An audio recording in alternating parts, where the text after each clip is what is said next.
আসসালামু আলাইকুম। ঝর্ণাস কুকিং হাউজের আজকের আয়োজনে যে কোনো টক ঝাল মিষ্টি আচার ও শসা দিয়ে ভিন্ন ধর্মী একটি মজার সালাদের রেসিপি শেয়ার করব। আশা করি আপনাদের কাছে ভালো লাগবে।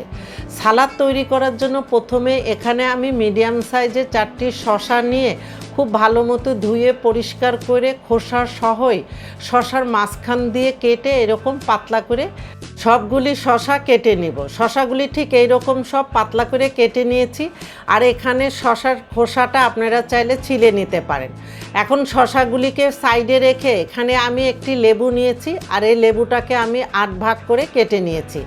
এখন এখানে আমি 4টি পেঁয়াজ নিয়েছি, পেঁয়াজগুলিকে একটু মোটা কিউব করে কেটে নেব। এবার একটি মিক্সিং বলে জলপাইয়ের টক ঝাল মিষ্টি আচার নিয়ে নিচ্ছি 1/4 কাপ।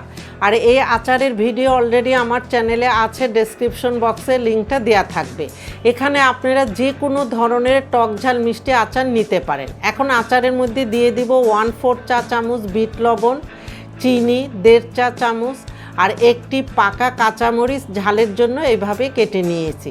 দিয়ে দিচ্ছি আস্ত কাঁচামরিচ 7 থেকে 8টি। এবার দিয়ে দিব আগের থেকে কেটে রাখা পেঁয়াজ ও লেবু। দিয়ে দিচ্ছি 3 টেবিল চামচ ধনেপাতা কুচি অথবা স্বাদ মতো দিয়ে সব কিছু খুব ভালো মতো নেড়ে চেড়ে মিশিয়ে নিতে হবে।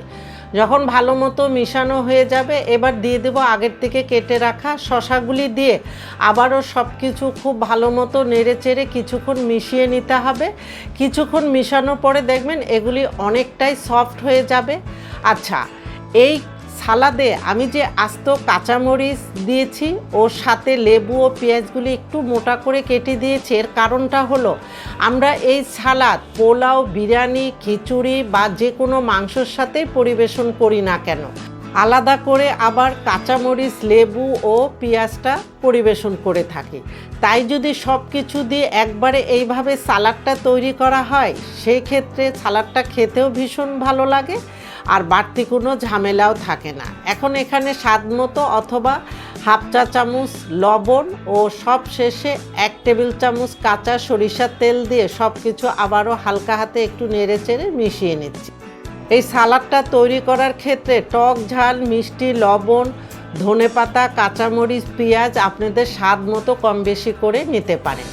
আর এখানে যদিও আমি তেল সহ আচারটা ব্যবহার করেছি, তারপরে শেষের দিকে 1 টেবিল চামচ কাঁচা সরিষার তেল দেওয়ার ফলে এর স্বাদটা বেড়ে যায় আরও বহুগুণে। এখন পরিবেশনের জন্য সালাদটা একদম রেডি।